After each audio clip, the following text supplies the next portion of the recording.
Asia cup के super 4 मरहले में भारत ने पाकिस्तान को 6 विकेटों से शिकस्त दे दी। शानदार आगाज के बावजूद पाकिस्तानी टीम बड़ा स्कोर ना कर सकी। भारत ने 172 रन का हदफ 19वें ओवर में ही हासिल कर लिया। मजीद इस रिपोर्ट में देखिए। दुबई में खेले गए सुपर 4 मरहले के दूसरे मैच में भारत की दावत पर पाकिस्तान ने पहले बैटिंग की। ओपनर्स ने पाकिस्तान टीम का अच्छा आगाज फराहम किया। फखर जमान को 15 रन पर विकेटों के पीछे गलत आउट करार दिया गया।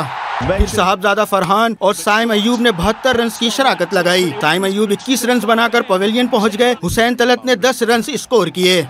एक एंड से साहबजादा फरहान रन्स बनाते रहे। उन्होंने करियर की चौथी निफ सेंचुरी स्कोर की। साहबजादा फरहान की इनिंग्स 58 रन पर तमाम हुई। मोहम्मद नवाज 21 रन बनाकर रन आउट हो गए। फिर फहीम अशरफ ने 20 और कप्तान सलमान आगा ने 17 रन नॉट आउट बनाकर पाकिस्तान का स्कोर 171 रन तक पहुंचा दिया। भारत के शिवम डोबे 2, कुलदीप यादव और हार्दिक पांड्या ने एक विकेट हासिल की।